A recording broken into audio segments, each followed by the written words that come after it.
Lieutenant Kimbrell, will you ever fly commercial from this point forward?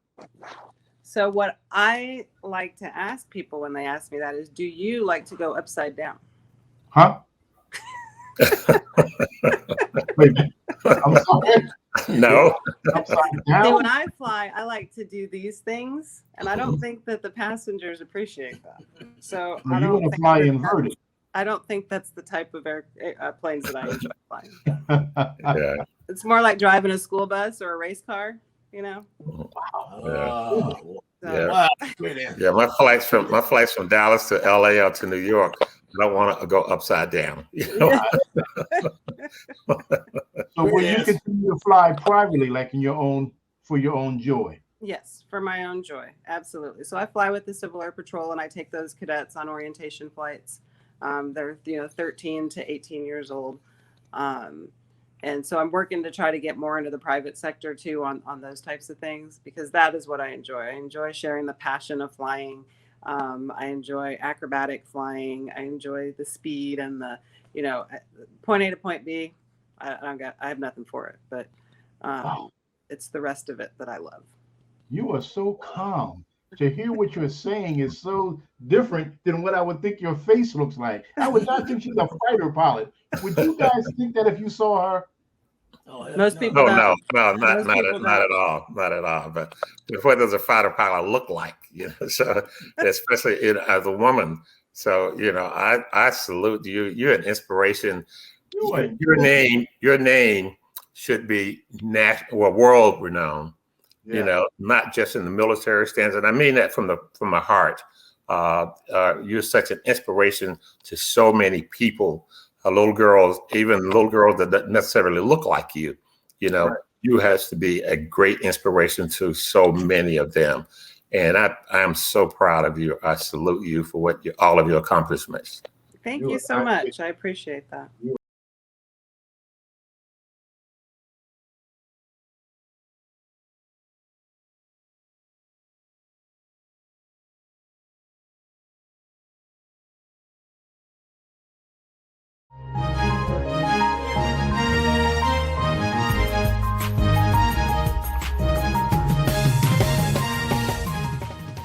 It's time once again for another edition of Talk to Me. And now, here's Emmy himself, 8-time Emmy Award-winning journalist, Maynard Eaton.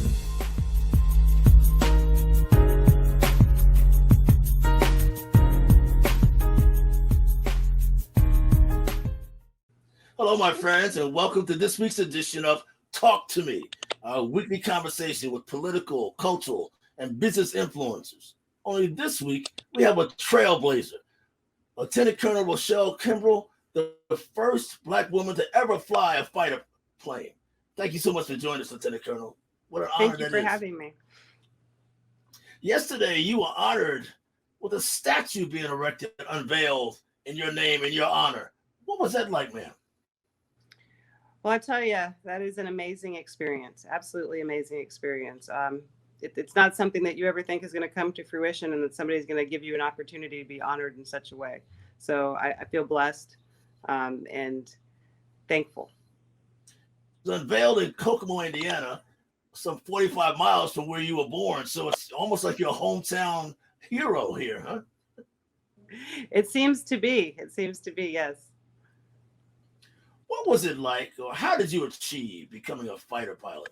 I've talked or interviewed dozens of retired Air Force, retired military people, and being a female and a pilot certainly had to be tough to do.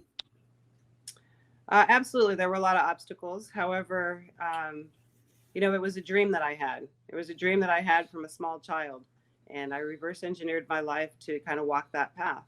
So, in fourth grade, I decided that I wanted to be a fighter pilot after realizing that astronauts don't all go to space, right? So from kindergarten to third grade, I thought I wanted to be an astronaut. And as I kind of learned about that, I learned that they don't all go to space.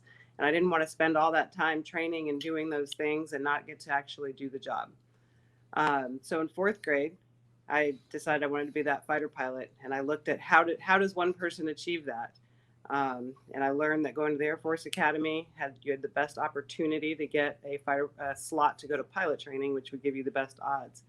So starting in 4th grade, I looked at how do I get into the Air Force Academy, and it's going to take hard work. It's going to take good grades. It's going to take leadership experience. It was going to take sports. So I did all of those things, and through Civil Air Patrol, I got a lot of leadership experience. I played sports, and I started flying when I was 14 years old. Really? Absolutely. So just trying to give myself the best leg up to put myself at the best odds to do that, and got into the Air Force Academy. I actually got into both the Naval and the Air Force Academy. And I had to think about, I wanted to go to the Naval Academy because it was away from home because I grew up in Colorado. But when I stacked what I was actually trying to accomplish, the Air Force Academy was the right fit. So I went there. So that's kind of how the journey took place. And it was really just a vision. It started with a dream that turned into a vision that I set goals for. And I walked through those. Well, you blazed through those. And I imagine many of us don't reach our dreams, fulfill our dreams.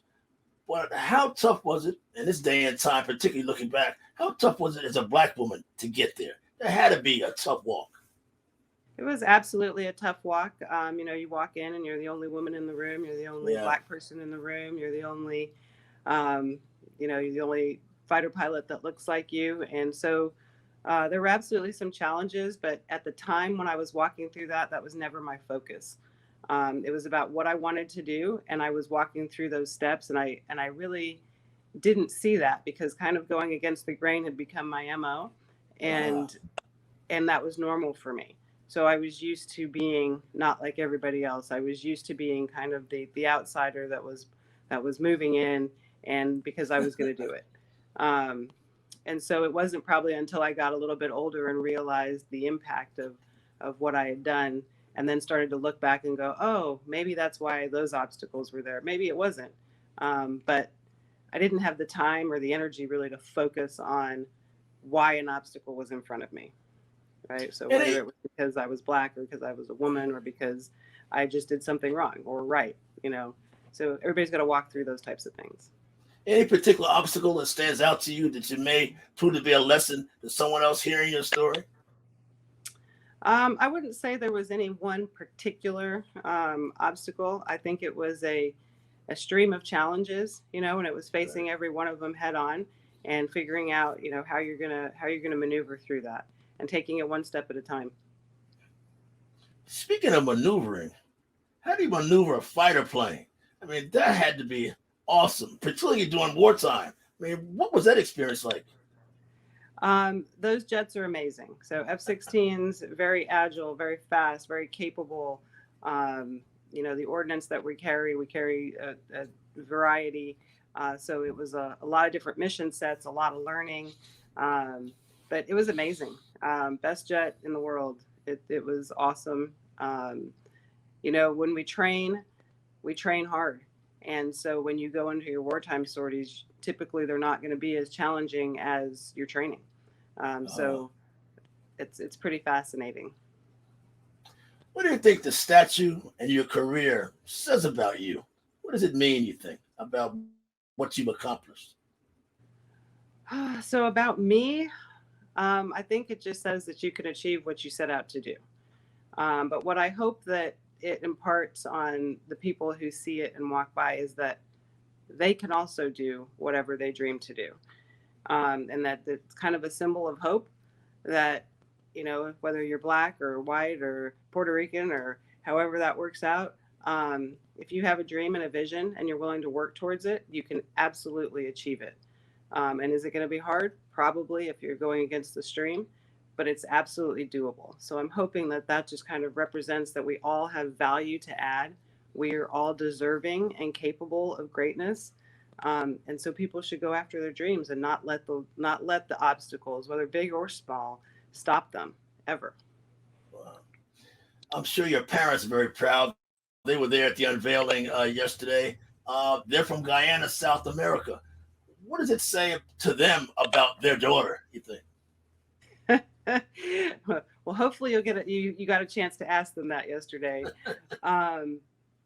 but you know, they're just proud. They're proud that they, you know, that they gave us the opportunities, that they encouraged us to walk our paths and to follow our dreams, um, and that we were, you know, and that I was capable to experience the things that I did. You know, any parent, when you see your child succeed or you see your child overcome obstacles, Yeah. it is a absolutely proud moment. Um, and you know, you can't. It's an emotional thing. You can't even really explain what that feels like when you see your child do great things. Finally, can you explain what being the first, a pioneer? There's nobody can ever replace you. I mean, that's a distinction that lasts for eons. So what does it mean to me? Is that what you're Yes, asking ma'am. me? Yes. I think it just means that I need to be out there. I need to let people know, like I said Yeah. before, that they can accomplish their own dreams and that they should dare to dream. So whether you're 5 or you're 85, you have a life to live of value, and people should spend some time thinking about it. You know, I walked through this path doing what I wanted to do because it's what I wanted to do, not thinking about being the trailblazer, not thinking about the effect that it was going to have. And it wasn't until, you know, I stopped and people started asking me, like, what does that feel like? What does that mean?